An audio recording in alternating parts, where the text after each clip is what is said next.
to an Australian Institute of Health Innovation Seminar Series special guest, Jessica Mesman.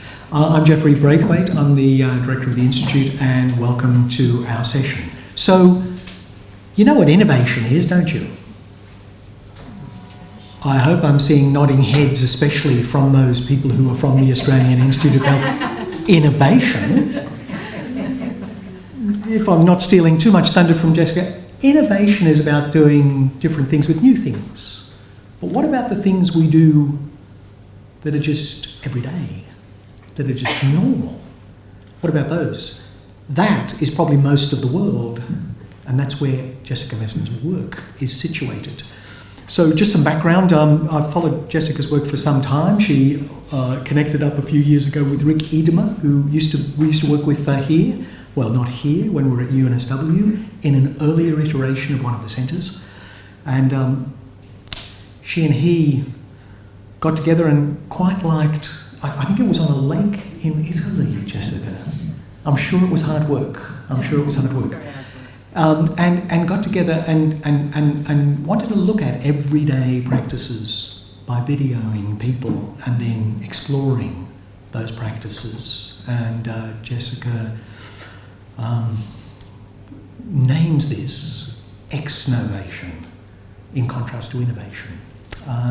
She's from, as you know from her bio, the Netherlands, and is really doing very, very interesting work.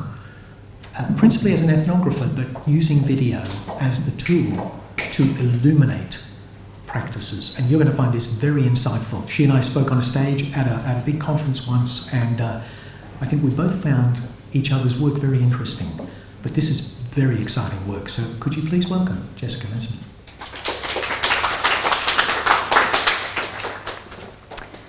Thank you very much. Thank you, Jeffrey, for giving me the opportunity to discuss my work with you. And on such rather short notice, that we had to find a moment. Indeed, innovation is the word. Most of all, well, everyone knows innovation. As Jeffrey just said, the idea of innovation is improving practices by bringing in something new. I would like to talk about exnovation. Just to correct one thing, it was not me who coined the term exnovation, it was Rein de Wilde, he's a philosopher, and he coined the notion of exnovation. And well, let's maybe start immediately to explain what it is instead of just keeping you guessing. Exnovation is, and now I want to show you something because it's heavy and I brought it all the way from the Netherlands. This book, which Rick Idema, Catherine Carroll and myself wrote together, and a number of other people contributed to it with empirical examples. And the subtitle is Innovation from Within. And in that way, it is very much about innovation, exnovation, but it's not about change. And at first people think, it's not about change, but you're going to change something, indeed. But innovation is not, exnovation is not against innovation, but in a way you can say exnovation comes before innovation. Because exnovation is not about what to become, but it's about what is. The whole idea is that will innovation be successful? Will it flourish? It has to fall into fallow grounds. So we need to study the soil on which it will grow. We need to know what's there. We need to study established practices. So therefore, exnovation has this focus on, okay, what is it actually? What is there? What is it actually? The whole situation in which we try to innovate things. That's why we say exnovation is about observation, about exploring. It's about articulating what is already there, what is. And that's about what people do, what they say, how they are. It's about practice. And practice, I mean in the notion of practice related to practice-based theory, practice as acting in a particular setting of time and space, particular circumstances where people work together. It's about interrelatedness, but it's also about the materiality of practices, the artifacts, the whole architecture, and of course the embodiment, the embodied aspect. So that's what exnovation is about. And the whole issue of exnovation is that it has a kind of deep, deep respect for the mundane. I'm completely fascinated by the mundane. We think when we do exnovation that the ordinary is actually an extraordinary accomplishment. Let's face it, there are many people out there who would love to be ordinary. So the whole idea is we need to pay attention as well, not only to the, the special, the very, the few exceptional cases. No, I always say we sit right on this big mountain of gold, and we don't see it, we don't use it. So let's take a closer look about what's here in the now. What are we doing? So what's there? The ordinary, the mundane. And it's most of the time very implicit. And therefore we need to pay attention to these things we don't see anymore. And over lunch I gave my example, which is to give you the idea of what we don't see. And it has to do with the fact that the most ordinary things, they just get to the back of our vision, so to say. So at home, I hope it's not true, but say at home I have a stain on my wallpaper. I don't see it anymore. So I'm in my house every day. Actually, I don't see it anymore. But then, the two of you, and you as well, the three of you, will come for dinner at my place. Wonderful. And you will be on time this time. Even a bit too early. But just before you arrive, I think, oh my God, this big spot on my wallpaper. And now I see it. And then, of course, it's too late to take care of it, because I don't know if you know it, but if you try to wipe away stain on a wallpaper with something wet, then it becomes even bigger. So that's not a good idea. But the point is, there's a lot of things we don't see anymore, although they are there. And it's not that we are incapable of seeing it. We can see it. But we cannot see everything in the same detail. It's just about form background. And my work is about what normally falls into the background, because it's so normal, so mundane, it's the routine. And I think there's a lot we can learn in that area. There's a lot we can use as well for innovation and for improvements. So therefore the idea of the mundane and the invisible, the hidden part, so to say, what we normally forget, that's my focus. So not the special. And in that way, Rein de Wilde, he coined the notion of exnovation, and he defined it that exnovation is actually the attempt to improve practices on basis of what is. It's about already present. It's about foregrounding the actual, the potential richness. Now, I think the interesting thing of exnovation is that it challenges the dominant trend today of ignoring everything that already exists. Because when we want to improve things, we immediately start to think about new ways of doing things, combining things, bringing in something new.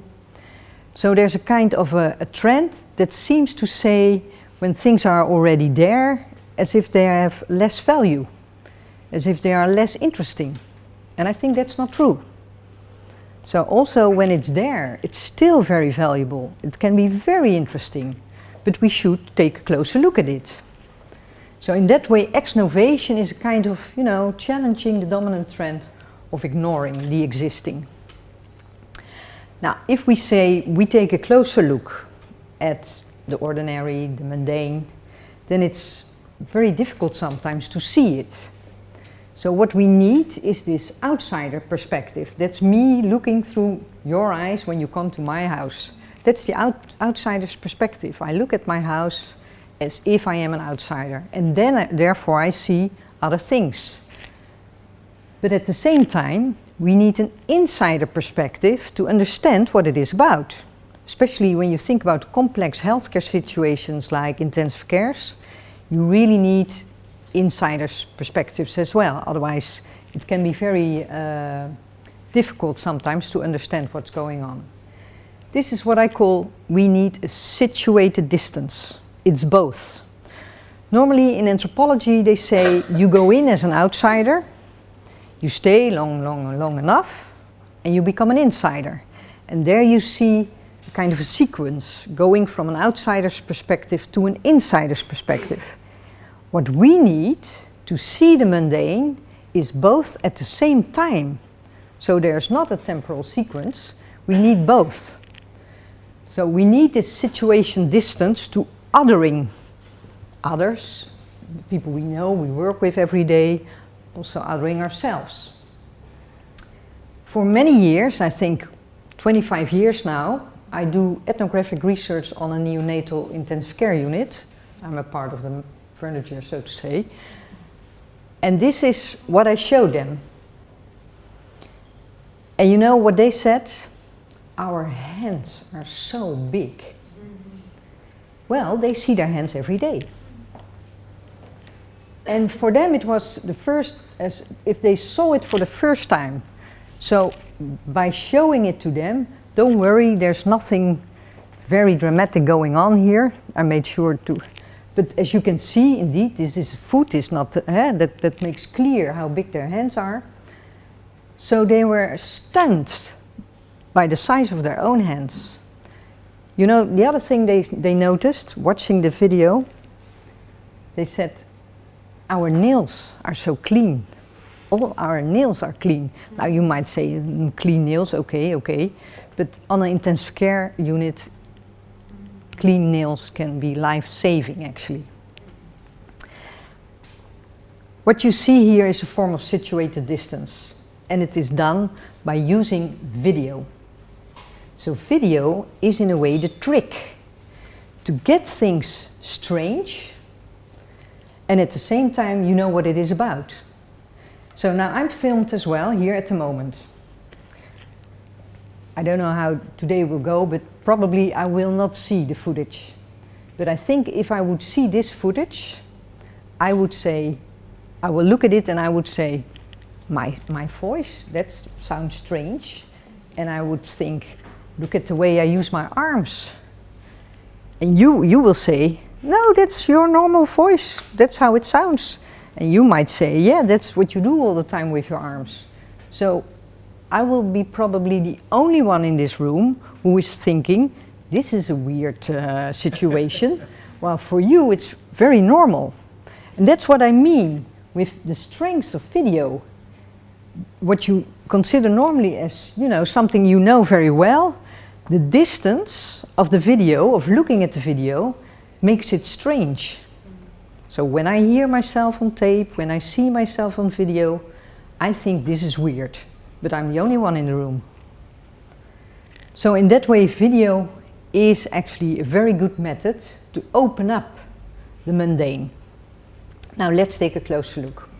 So this is how it works. I don't know, are there anyone else besides Danielle, anyone else in the room who's familiar with video reflexivity? Okay, that's good, because then I can explain. This is how it works. You tape, you film people at work. So this nurse is filming her colleagues who are working. This is a ward in the Netherlands, in the medical center of Maastricht University, and they insisted that I will not anonymize them. They told me, wherever you go on the globe, always tell that this is us, so medical center in Maastricht. So they film, then they analyze the footage, and analyzing I mean they select footage, because sometimes they film procedures which takes more than an hour. And then they will reflect together with their colleagues, with doctors and nurses, sometimes only doctors, sometimes only nurses. So in that way, it differs. Now, I would like to show you something, and it worked a minute ago, so. This is what they filmed in Maastricht. The nurses filmed putting on sterile gloves.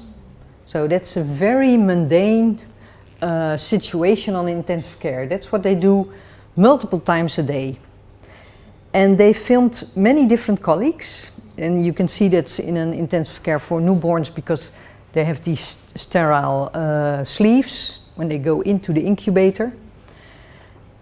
And they filmed many colleagues and selected a couple of the examples. And what is very important, it's not about who is actually doing this. Now here you see sometimes a part of the person's face, but most of the time when you work in an incubator you can only see hands. But the whole issue is that it's not about the individual. It's about how do we do things here on this ward. How do we do it? Where do we do it? In what way do we do it? Do we do it together or alone? Now this is another example. Here's another, yeah, it says example 5, but I took out 2 also to save some time. This is a doctor getting ready for a sterile procedure. Now the idea of video reflexivity is that the group will sit down, and in Maastricht they do it every week, half an hour, because they say a lot of times we don't have time to do it, and therefore we plan it every week, because if we plan it only once a month and then it's not possible, you miss, then you're done for 8 weeks, so to say. So they try to sit down every week just for half an hour, and every time different people from the floor who come together and watch a video. And so after 8 weeks or so, a lot of different people have seen the same video, and they all discuss together very much the question, so what's going well? What's going right over here? And why? What is it exactly? What are the ingredients of putting on sterile gloves in the right way, in a safe way? Now you've watched this. What did you notice? I can't remember which one it was, the 4th or the 5th one. Somebody pulled out the empty thing. Yeah. What do you know? Whereas everybody else just put it on a stack. Yeah. So in that way, the way you can say instead of the stack, the empty bit, indeed. So yeah. Any other? So if say we were the group, we have our half an hour. Everybody did it differently. Yes, indeed, everyone did it differently. Yeah, everyone did it differently, but everyone was very cautious not to touch the outside of the glove. Uh-huh, indeed, not to touch the outside of the glove. So there are many things that can be already seen. Now let's see what they discuss. I myself thought, okay, what can be discussed? So here's the setting. Here you can see that. Here's the video again of the glove. At the ward, at each ward there is a small what they call video team, say 4 people, nurses and doctors, or only nurses or only doctors. That depends on per ward. In this case, the nurse is chairing the meeting. Here is someone sitting behind the laptop, so to stop, pause, fast forward, and so on, go back. And here's the group. And they will discuss what we just saw. It's on purpose that I don't use sound, otherwise you might think, oh, I don't hear anything. That's on purpose. Sometimes without sound makes it even more clear. That's also the advantage of, I will go a little bit fast forward myself.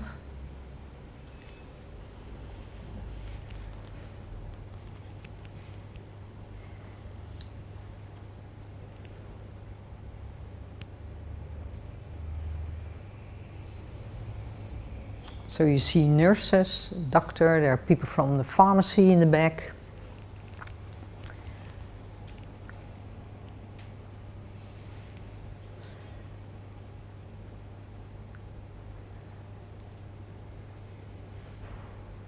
Someone interested in the video? Now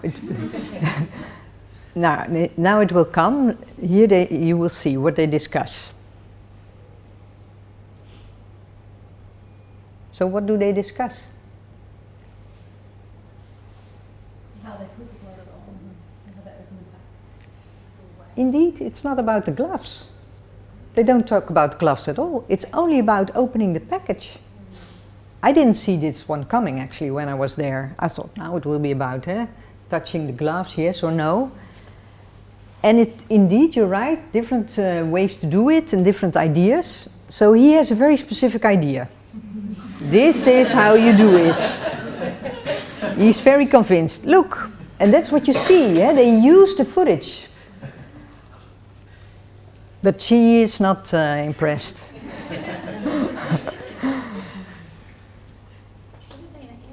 Should be opened by someone else, shouldn't it, Jessica? They shouldn't touch it. They should do it themselves. Well, not on this ward.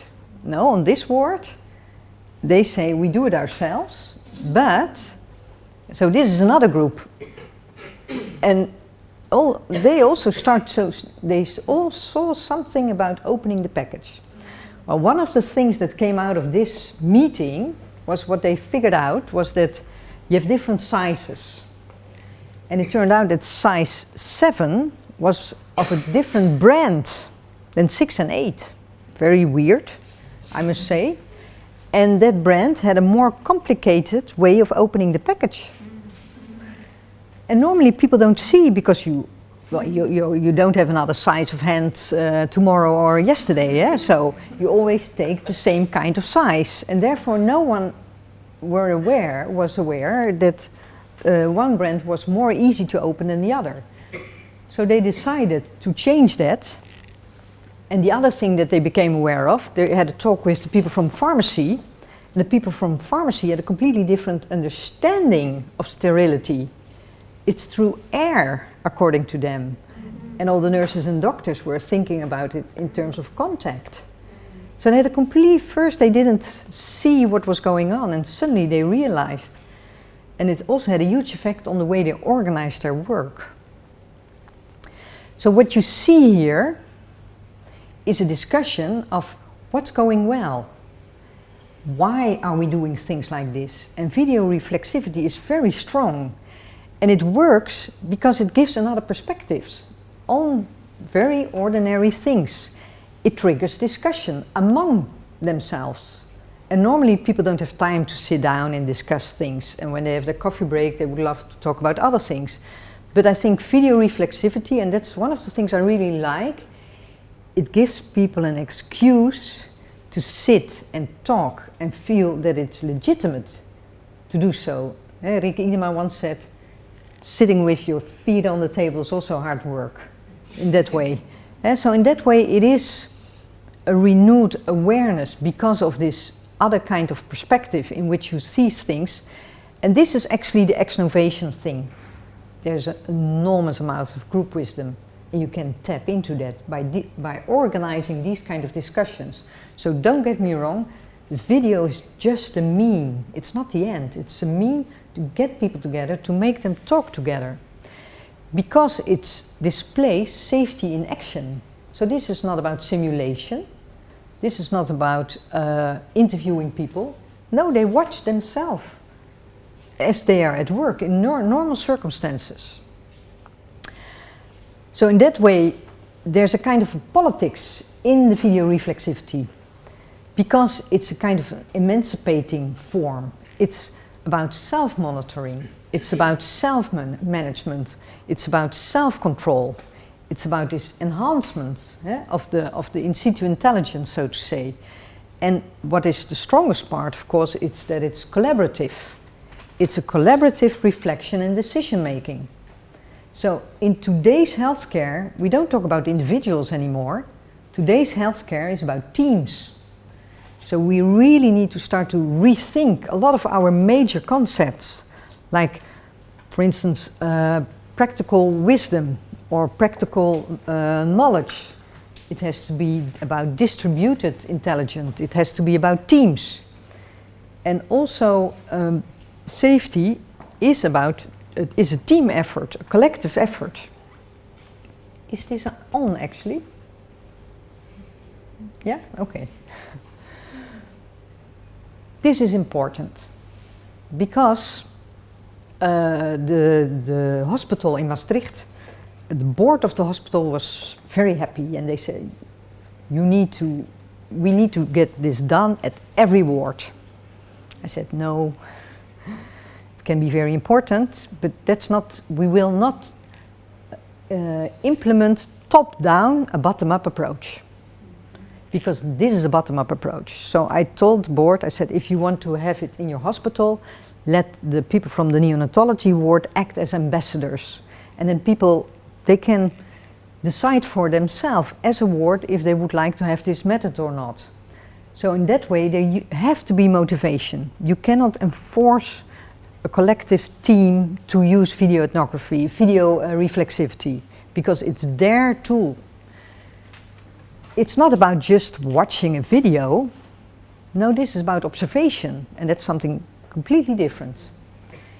This is not just about talking together, but this is about constructive discussions. So when there is a team where there is a conflict or a problem, not a good idea. So there has to be trust, a level of trust. Here's where the top-down comes in, time and money. That's why you need the top of the organization, because it costs time, and time is money. So they should also support this kind of team efforts. And of course, the legal and ethical approval, the consent, forms of consent. So what I did is that everyone who is, all the patients, and in neonatology the parents, they have to sign approval. And all the people, the personnel, it's clear that all the footage will never be used for the annual appraisal. Everything has to be made sure that that's done correctly. It can be done in different ways. Rikke Idema and Catherine Carroll, they wrote an article in which they explain one style of doing video reflexivity, which is the clinalist. Here's the clinalist. So, two nurses and neonatologists. This is actually a video ethnographer asking critical questions to steer a kind of a discussion. That's what they call the clinalist. It's someone who's doing the analysis in the clinics, but trying to, get them think in other ways. So it comes very close to the normal ethnographer situation, and it's very much the researcher who is in control of the research question, holding the camera. This is the way I do it in Maastricht, planned obsolescence. What I do in Maastricht is I train teams to do it themselves. So while I'm here, there's no problem in Maastricht, because many wards at this moment already have their own video team. They decide what the themes will be about, their own research question. They edit the footage, they organize the meetings, and they think, okay, what can we do with the discussion? When they do the analysis of the discussion, they think, we have to talk with the working group on instruments, we have to talk with the working group on protocols. It's up to them, and they're completely self-supportive. But it can also be a project. So I also did in Maastricht a project on the insertion of a long central catheter. That's maybe not a nice, I will take it away. It's too early after lunch. And the idea is that it's just one project, one research question, and it's, that it can take a few months or a year, but then it's done. Now the thing is that I think that video reflexivity is very helpful for exnovation, because it makes people think and talk, and it certainly is able to make practitioners see their own strengths. so that they start to realize, and that's what I hear a lot of times, that people are actually very impressed by their own work. Suddenly they think, ooh, oh, well, that's quite something we do over here. And that's important, because they can also use that, and when they realize their strengths, they can also think, we can also use that in other procedures or in other ways, or we can train each other to do it in that particular way. So in that way, it's not only about thinking and talking and awareness, it is a springboard for improvement and for innovation. So it's a kind of the first step, so to say. Now, just to come back to a couple of other issues with exnovation before I go to another example. What is, I think, very strong of the video is that it's replaying. So it's the very strength of the video is the image, and what they see is their own situation, their own ward. So it's not about best practice, which is done in Melbourne and then implemented in Sydney, and then you have to adjust it to your own situation. But this is a kind of tailor-made implementation, tailor-made solutions, because it's based on your own context. And one of the preconditions when they discuss together is passivity competence. It's a term coined by Sloterdijk, a philosopher, and it's say a more official term for, I would say, hold your horses. It's actually when you sit together and you watch the footage with your colleagues, instead of having your normal response like, oh this or oh that, it's the idea, wait, think, start to think in another way, let other people reflect on it. So it's passive in a good way, not passive in not doing anything for no reason, but it's like holding your horses before you respond. Don't go into your normal routine of response. So it requires a certain kind of control and also openness to make other people intervene in your thinking, to make other people intervene in the way you work. So it requires these two things. And the interesting thing is that the results, this is not about statistics, so to say. So you can say there are different ways to get some view on reality. We have all these different forms of doing research, and statistics show things, but cannot show other things. Video reflexivity shows things and also cannot show other things. So this is not more or less, but it shows something different. All research methods are limited. Also video reflexivity.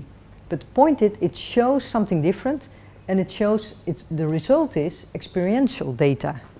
It's based on their own experiences, and that makes it also very strong. Now, to come back with what I started, innovation from within. Now, what is the within? It's within the established practice, not in what will become. It's within the now. It's also within the group. Tap into this collective wisdom. It's the collective competence. And also within oneself. Because also it's the practitioners themselves. You see that they become aware. They see their own practice from a different angle. And they have to learn this competence of holding your horses, passivity competence. Don't respond in your normal way. It all boils down, so to say, exnovation, opening up the mundane by creating a form of engagement. This is not about the validity or generalizations. This is about engagement. And therefore, it's not about identification of the right rule or the truth or knowledge. No, it's very much, exnovation is about the liberation. Some people ask me, so why is it relevant to look at what is already there? I think it's extremely relevant because of innovation, what I told you at the very beginning. We need to know what is there to make sure that's the right soil, so to say, where innovation can grow on. But it's also important for prevention. If you implement practice improvements only based on error analysis, you're not aware of the healthy parts of your practice.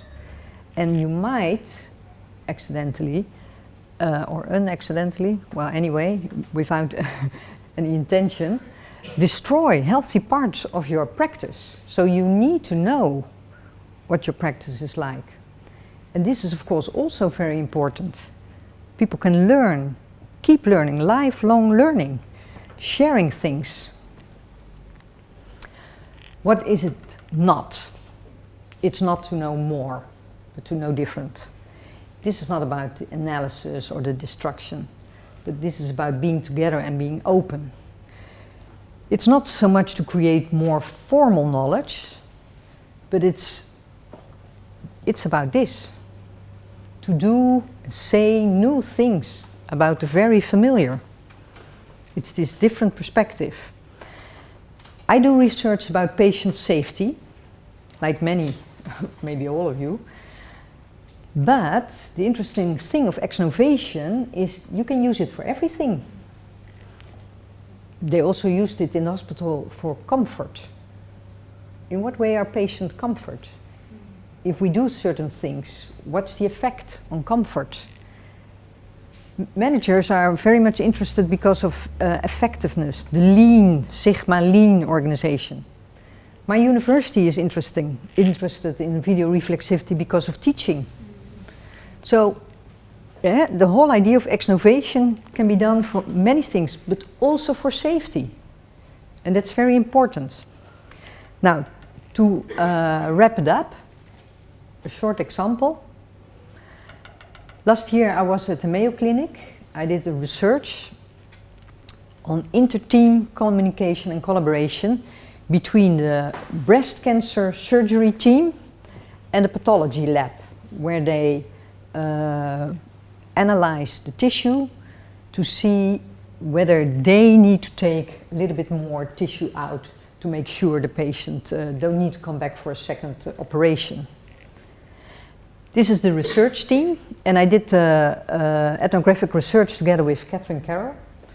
So we were in this time, we were with 2 cameras, 2 researchers. This was a project, and we are still in the middle of analyzing, so I will not tell you everything, also because we have tomorrow, I think, 2 days from now, a conference here where we will discuss our findings.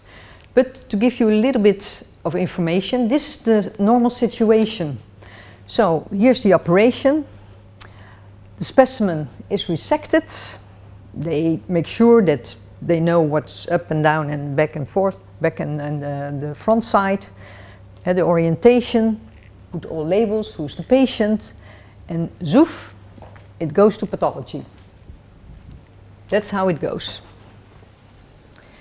Here's pathology. Comes in, they prepare it for analysis, meaning they cut it in pieces and smaller and smaller and smaller. It's frozen. Then it goes to the pathologist, who's here, who's looking at the microscope to do the analysis. So you see 2 nice trajectories. That's how it looks like, and that's also how people told us it works. This is what we saw. Now, it's not that they didn't tell the truth, they did. What we saw, however, is a huge web of communication and collaboration, of interdisciplinary collaboration and communication between different groups, and also between them and the breast surgery team. And it turned out that this web of communication is actually supporting this. This is there as well. So the specimen is doing this, the little specimen, but only because of this. So what we did is we filmed this, and we were there for a long time to film, and also in the surgery, and we showed it to them in teams of the pathologist and we showed it to the surgery team, and we showed it to mixed teams. Very interesting as well. So they do realize that indeed, so this is a quote of one of the pathologists, so even though the specimen flows linearly, actually I think the design is so that we can cross those lines. Because you see, the way they are sitting together makes it quite easy to discuss things. And sometimes it's thought about, but not every time it's thought about. And sometimes it's thought about in the design, but then people don't use it in such a way. So here it was made explicit. They noticed it as well. Here's another. The interesting thing is, of surgeons, they don't see each other working, because when they do an when they are at work, they do it with doctors in training. So they don't see their own colleagues at work anymore. And now, because of the video, they suddenly notice things they were not aware of, that you can do things in a much more easy way. As she says also, it was very fun to watch him and how he deals with his pathology report. And he did it in a particular way that she thought, this is something I would like to do as well. Here are some of their findings. So they really say, okay, the role of architectural design. And they too were very impressed by their own work, by the work of their colleagues. So the pathologists were impressed by the surgeons and the other way around. And they also became aware of new things about their own work and also about the work of the other team. A lot of safety and quality issues and many suggestions for improvements. To wrap up, exnovation is not just ethnography, because that's very much about describing as good as possible, while here it's very much about the active involvement of the people we study, so to say. They are completely turned into co-researchers. That doesn't mean that they are participative, that we end up in participative research, because the clinicians, they're very much in the lead. They too are saying what the agenda is. They are in the lead of the discussions and in the lead of the analysis. So it's more than just participating. And it's not appreciative inquiry, because when you film in situ situations, some of these situations can not be that good. So you just film situations, so in that way it differs. So that's actually what I would like to share with you, this notion of exnovation, and that's a different way of thinking about it. And in that way you can say the collective is important, action is important, the whole idea of engagement, a form of engagement. It's about thinking systematically and practically at the same time, so it's bottom-up systemization, and therefore I consider it as innovation from within. And I would like to thank you for your attention.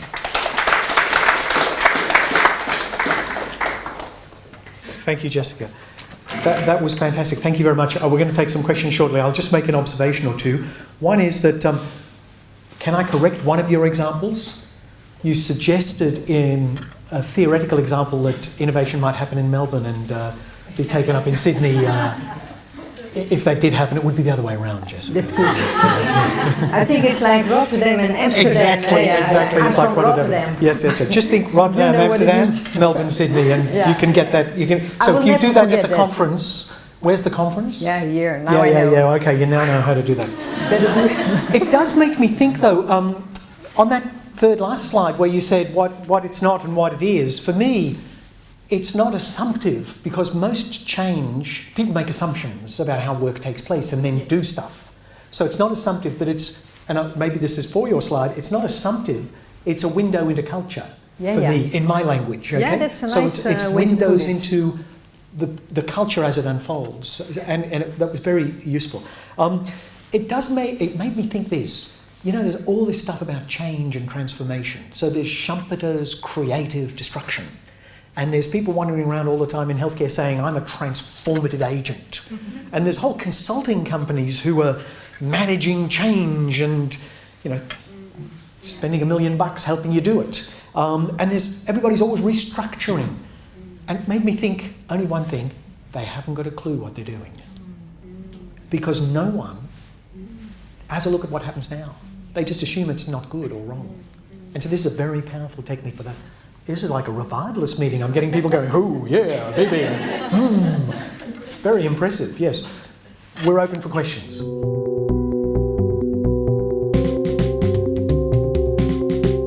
Yeah, that's the Hawthorne effect in a way, yeah? Yeah. Well, first of all, that's great if the Hawthorne effect is there, because it only means that they work even better. Yeah. But what I see is that in the beginning, people indeed are aware. But as we people are, yeah, you can keep that up for that long. So when you do this kind of research, yeah, you film for some time, but even when you do a project, I see that many people surprisingly fast at a certain moment let it go. And they sometimes tell me so. They say, well, you do your thing, I do mine. And also because my research is about why things go well, so they don't feel threatened. So if they will end up being one of the examples for their team, it will be because they are doing so well. That helps a lot. When I entered the ward many years ago and I told everyone, hello, I'm doing research about patient safety, people were like, oh my God, you're here to see what's going wrong. And I said, no, I'm impressed and I do want to know why, how you do it. And they say, finally, people are getting interested in what we do well. And I think, yeah, the awareness of being filmed, it goes away very fast. I'm not sure if, well, just right now, the first 2 minutes, I was aware I was filmed. And then I too thought, okay, I'm together here with you. And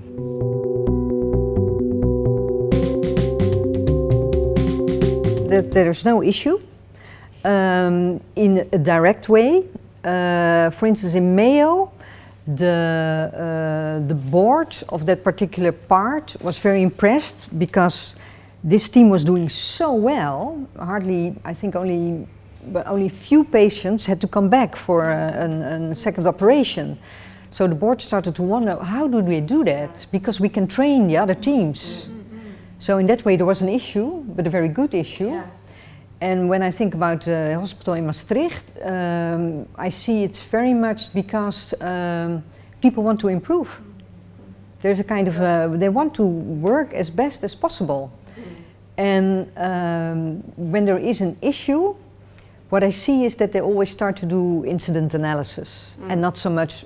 So if there would be an infection problem, they will not film why they are so good in dealing with sterility. But although in the Netherlands we have at this moment a debate about the transfer of newborn babies from midwives to the hospital, and some of the, well, babies die in this process, and people start to wonder what's going on there. So there's a lot of research done in the Netherlands at this moment about bad communication and collaboration. And we decided with a team in the midwifery school to focus on good teams, because there are also very good collaborations in the Netherlands, and see what can we learn from that. Yeah.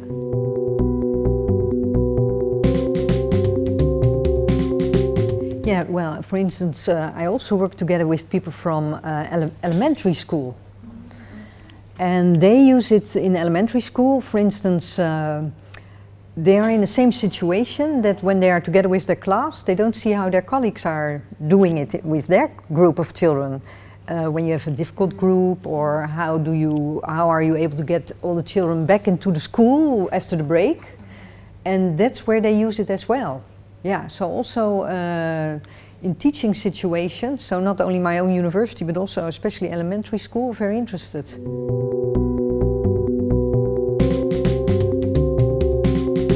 Yeah, what I see is, because sometimes people ask me about, can you measure it? Eh? And I will say no.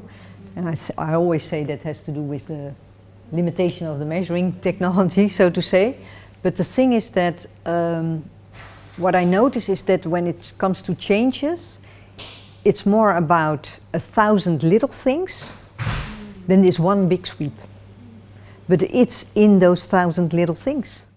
The other bit that's interesting is how you've treated it in a democratic way. Yeah. It's a democratising thing. Indeed. For example, when the board said to you, we need this in every ward, if you were a big six management consulting company, you would have been gleeful. Yeah. You would have said, great, we'll deploy a team. I'm not sure about my boss. Yeah, he agreed with my decision because I also have to get him money. Because you missed a business opportunity in a business sense. Yeah. However, what you did instead was you put really the video in the hands of the people who are the people themselves, and that was very impressive. Yes.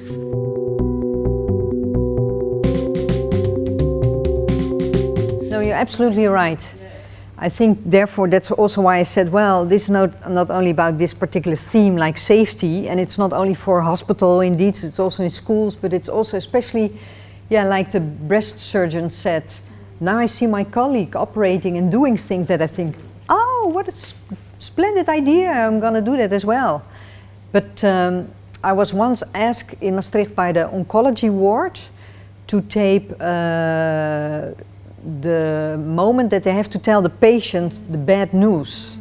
Especially the senior doctors, they said, I do it now for years and I've never seen one of my colleague senior doctors. I don't know how they do it. And so in that way I think it's strong. And then especially when you think about small groups, 3, 4 people, don't talk, it's not always good to have big groups.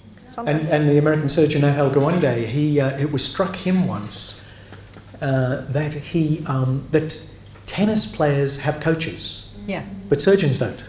Yeah. So we wrote this fantastic paper in the New Yorker, I'm sure you've read, or if not, it's a worthwhile reading, where he got a fellow surgeon to come in and watch him operating. He didn't use video, and perhaps he should have seen you first, Jessica. But, you're right, in sports they used a lot. Yeah. Also to see what went well. But even the point that tennis players have coaches, but somebody doing kind of more important work. Surgeons don't, which is another. It's about feeding back.